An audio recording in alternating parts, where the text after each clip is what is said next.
Now, the other breaking news tonight, the Queen has agreed to strip the Duke of York of his honorary military roles and royal patronages. The move is a major blow to the Prince, who is facing that looming civil sexual assault case. And I'm joined now by Victoria Howard, editor of the Crown Chronicles website. Thanks for joining us. Be good to get your reaction to this. Why do you think the Queen's decided to do this now, before Andrew is given the chance to clear his name?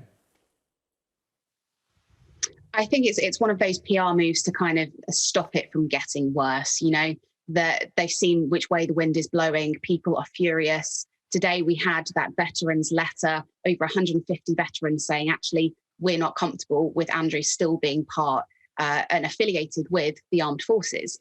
So I think it's a case of damage control. And also you have to remember, in the context of this, they've already had a bumpy couple of years with Prince Harry and Meghan, the Duke and Duchess of Sussex.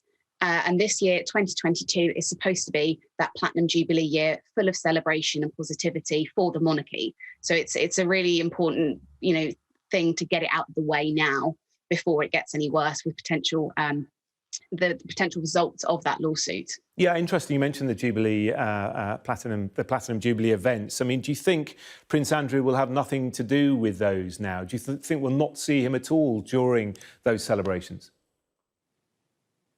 I think that's correct. I think it would be a bad PR move, not only for him, but for the wider monarchy to do that. And of course, with the Queen being who she is, she's often been accused of putting her role before her family in a number of cases. For example, well, just across her reign more generally, actually. But in this case, she really does have to think about the future of the monarchy and eventually handing that over to Prince Charles.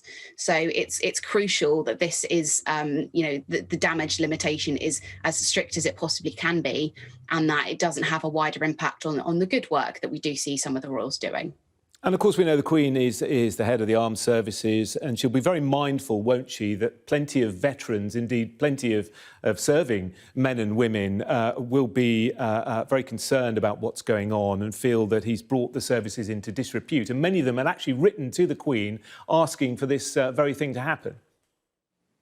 Absolutely. That letter came out early today in conjunction with Republic, which is the anti-monarchy movement in the UK. And that is a really important link to remember. The Queen really does take her role as head of the armed forces very seriously. She herself served in the ATS during the Second World War as a mechanic. And I think the interesting thing here is because Andrew is actually a veteran, it's not just those sort of honorary military affiliations. He served in the Falklands War. So for people to think about that, the military is supposed to uphold these really high standards, kind of reflective of what the royals are supposed to do in terms of those kind of Nolan principles that we sort of apply to the royals as well as politicians. So for him to not be adhering to those and to kind of bring not only the monarchy, but potentially those armed forces, he served in the RAF, but he's also the Vice Admiral of the Royal Navy, to bring those potentially into disrepute, that is not acceptable, I don't think. And I think the wording is interesting as well, that he handed them back, he returned them, when of course I think we really know he didn't have a choice in this matter. And of course the royal family will have been consulted before this statement was put out, and many members of the royal family are going to pick up these various roles. Do we know who might get what? Not currently, but the one that sticks out to me that is something that does need to be handed over is the Grenadier Guards colonelship. Prince Philip handed that over to Prince Andrew when he kind of semi-retired in 2017. And of course, that is one of the household cavalry regiments, the sort of senior regiments in the armed forces. And they're the ones that join in sort of with trooping the colour.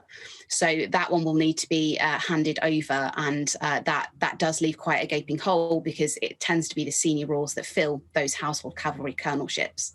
And of course, with the Queen's cousins getting older, they're ageing there, they're also reducing their workload. Yeah. There's not really many places to go. OK. Victoria Howard from the Crown Chronicles website. We appreciate your time. Thank you very much indeed. You're watching the News Hour here on Sky News.